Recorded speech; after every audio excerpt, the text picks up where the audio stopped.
Formation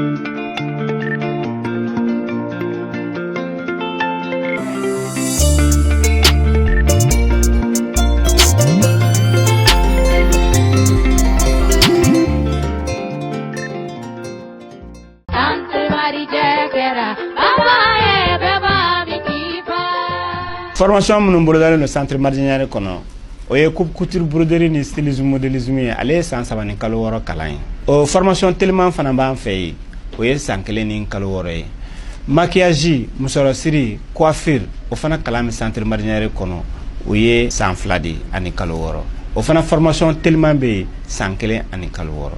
tatouage farafin jabi endu jabi o fana kalan be centre marginal kono no bana amina i former façon business la donc o kalo woro à ce moment wi ka diplôme sur bisa ka baraka jen fambe o ko fa internat be centre marginal la ibse ki dem bla kana marginal kono shiron dumini abo bela jeli so nga ka baraka centre marginal fle ni falaje ija strafara la centre marginal be seku medine centre marginal be bako jikoroni centre marginal be kurufna strafara gitronda ni mogo be renseignement wala la ibse ka weleli ke 76 12 11 18 20 20 18 20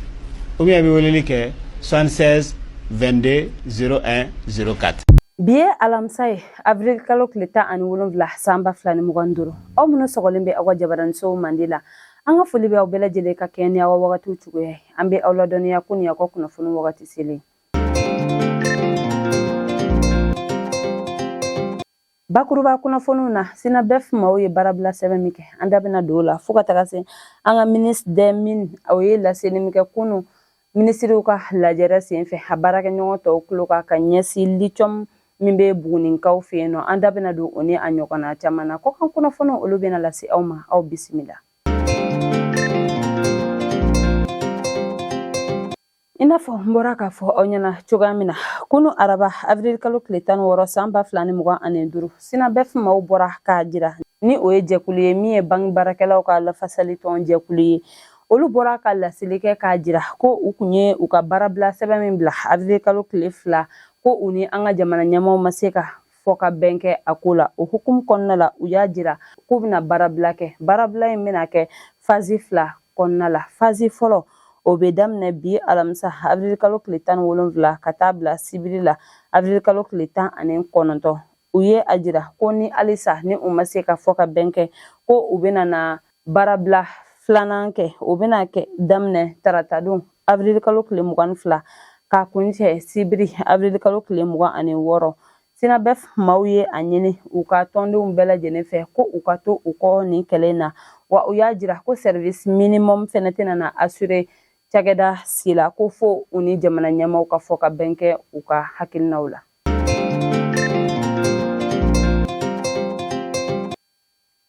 kunu conseil des ministres min kera kuluba kaw feno araba avril kalo kletan woro samba flani muganduru anga ministre des mines ye ada habaraka nyokon kuluka ko anga minde lithium mimbe fulabula kaw feno buguni marabolo la ni obara kumbe future mineral sarl mawbulu ko obena mne olula ka di société le mine de lithium de buguni SA mauma oluka seka abaraka chugamena wa uye ajira fana ko ni site de mine de lithium mi fleni fulabula ka ofeno ko aka bunko sobe wa ko abiseka ka na fasoro sira bare ka nyasi buguni ni alaminima aka jamali bela jelema wa aya jira fana ko abara konnala ubina fero bela jelen sigi sinka yasa barenka ke herani baden konnala masika na dekuni toro soro akonnala uye ajira ko yanu ka bara no damne ubina jatimne oke fonfe beseka ke toro ye ka nyasi yensi gibogoma ubina dankari ke ubela jelina ministri ka la sigi senfe kunu kuluba ka ofi anga sekoni dongo ministri ye ada habaraka nyogon to kluka ko mi festival international triangle du balafo mi blala sinka Burkina Faso Côte d'Ivoire ni Mali fe samba flan ani nani wagati la ko ota ko konontona bena ke sikaso ka ofino aya jira ko nyina tabena ke samba flan ani muga ani duru octobre kalo de la yasa mi ni jamana sabaye ubesecho ami ku ka seko anu ka donko yira ni kene kan chugamina ubina kuma femika o de balani be se ka ta chugamina ka yelema dun ani ɲɔgɔn cɛ an ka yɛrɛmayɔ hɔrɔnya hukumu kɔnɔna la a kɛnɛ kan min ye AES jamana 3 ye olu bɛna kɛ a kɛnɛ kan yasa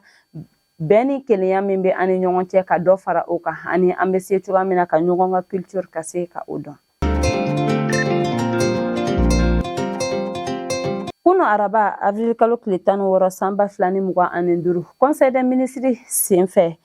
Kulubakaw fɛ yen nɔ an ka kɛnɛya minisiri colonel Asan Bajalo Ture ye a da a baarakɛɲɔgɔnw tulo kan ko bana min bɛ an fɛ yan ni bɛɛ lajɛlen bɛ ale dɔn ni o ye denki ye ko a ka mɔgɔ minɛta o bɛ ka caya a y'a jira ko nin dɔgɔkun kɔnɔna mɔgɔ minɛta cayara ka tɛmɛ dɔgɔkun tɛmɛnen kan o hukumu kɔnɔna la an ka jamanakuntigi général d'armée Asimi Goita ye welewelemada kɛ ka ɲɛsin maliden bɛɛ lajɛlen ma ko an ka an janto an yɛrɛ la sariya minnu fɔlen don an ye yasa ka se ka an tanga bana in ma ko an ka sɔn olu ma yasa an ni an fɛ mɔgɔw bɛ se ka kisi cogoya min na bana in ma sabula bana in minɛ cogo a ka jugu kosɛbɛ wa a bɛ se ka kɔlɔlɔba de lase an ka ɲɛnamaya ma.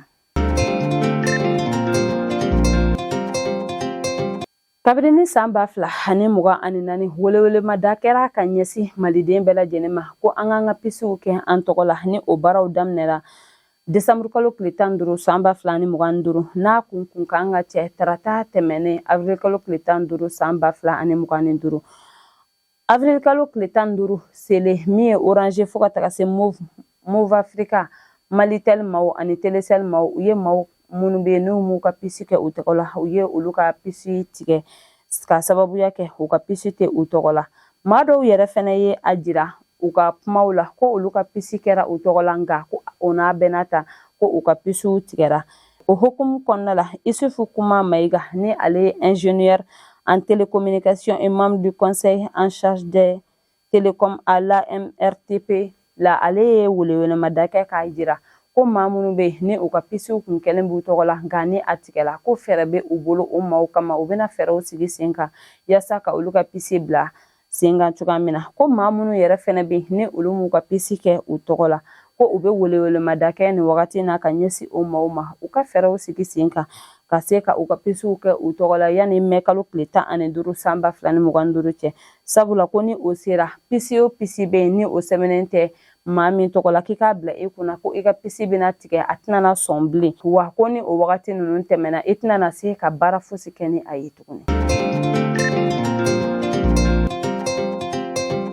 AES chef d'état-major des armées de l'air minnu bɛ anw fɛ yan kabini ni avril kalo tile 13 Bamakɔ ni Sibi tɛmɛnen kɔfɛ u ye u kunda kunu araba avril kalo tile 16 san 2025 Mɔptikaw fɛ yen k'an kɛrɛnkɛrɛnnenya la Sevare yasa an ka finitigilakaw daga yɔrɔ min bɛ yen ka se ka taa u ɲɛ da o kan cogoya min na u selen a kɛnɛ kan min ye colonel Mamadu Sidibe ni ale ye nin yɔrɔ in commandant ye ale de ye u bisimila yasa ka se ka an ka finitigilakaw daga yɔrɔ ka o jira u la u ye taama boloda u tagara u ɲɛ da an ka kan min bɛ ni o ye Amadu n'o tɔgɔ dalen bɛ Amadu Bukari Barira ni bɛɛ lajɛlen bɛ ale wele ko Balobo u taara u ɲɛ da o kan yasa ka se ka kan in cogoya ka o dɔn cogoya min na u ni o yɔrɔ commandant ye ɲɔgɔn ye ni o colonel major Didier Dambele ye o kɔfɛ u ni commandant de la zone de défense numéro 6 colonel Pascal Berté u n'o fana ye ɲɔgɔn ye u ni olu ka ɲɔgɔn ye bɛɛ lajɛlen kɔfɛ u ni Sevare gouverneur sera ka ɲɔgɔn ye ni o ye Abbas Dambele ye u ni ninnu maa ninnu ka ɲɔgɔn ye bɛɛ lajɛlen kɔfɛ u ni Sevare gouverneur ni o ye général de brigade Abbas Dambele u ni o ye ɲɔgɔn ye o ye a ka nisɔndiya jira kosɛbɛ u ka nale la kɛrɛnkɛrɛnnenya la u dagayɔrɔ la a y'a jira ko nin bɛ bɛn ni kelenya min bɛ AES jamana 3 ni ɲɔgɔn cɛ ko nin bɛ o ko fɔ wa u bɛ ka ɲɔgɔn ye yasa ka hakilina di ɲɔgɔn ma ka lakana sabatini min kɛ AES jamana 3 bɛɛ lajɛlen kɔnɔna la ko nin bɛ olu nisɔndiya kosɛbɛ wa ko dɔ kan ka fara o kan kosɛbɛ o kɔfɛ u ye cadeau di ɲɔgɔn ma yasa ka bɛn ni kelenya min bɛ AES jamana 3 ni ɲɔgɔn cɛ ani a finitigilakaw ni ɲɔgɔn cɛ ka se ka o jira cogoya min na diɲɛma la. Gawokaw fɛ kunu araba avril kalo tile 16 san 2025 u ka essence feerelaw bɛɛ ye baara bila kɛ ka sababuya kɛ ko u tɛ ka essence sɔrɔ da ɲɔgɔn na bilen ko essence sɔngɔw bɛ ka yɛlɛ jɛkulu min sigilen bɛ Gawo essence feerela détaillant tɔgɔ la olu ye a jira ko min ye grossistes ni détaillant ye o tɛ ka se ka ɲɔgɔn faamu sabula ko détaillant ye a jira ko min ye essence barikon ye ko a da ka gɛlɛ olu ma kosɛbɛ nga ko halisa min ye kumaɲɔgɔnya ye u bɛ ka o bila sen kan yaasa u bɛ se ka ɲɔgɔn faamu cogoya min dɔ bɛ se ka bɔ essence prix la Gawo sigibagaw bɛɛ lajɛlen ka lafiya kama. O b'an ta an ka kɔkan kunnafoniw na kunu Algérie ni Mauritanie ye bolonɔbila kɛ bɛnkan sɛbɛnna sɛbɛn min ni u bɛna jɛ ka baara kɛ ka lakana sabati jamana in fila bɛɛ lajɛlen kɔnɔna la jamanaden ninnu bɛɛ lajɛlen ka lafiya kama u ye a jira k'u bɛna baara caman de bila sen kan lakana kow b'a la fo ka taga se sɔrɔ yiriwaw hukumu fɛnɛ u bɛna le fɛɛrɛ kɛ o bɛɛ lajɛlen na ka se ka jɛ ka baara kɛ ɲɔgɔn fɛ jamana in bɛɛ lajɛlen ka taga ɲɛ kama.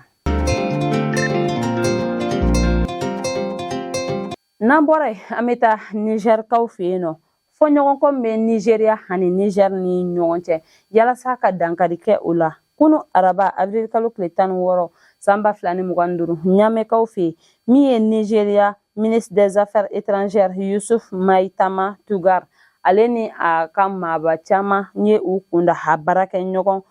kan ni o ye Niger ministre des affaires étrangères Bakari Yahu Sangare yaasa u bɛ se cogoya min na ka taa bɛnkan sɛbɛn kɛ fɔɲɔgɔnkɔ min bɛ ni jamana fila ni ɲɔgɔn cɛ ka se ka dansigi o la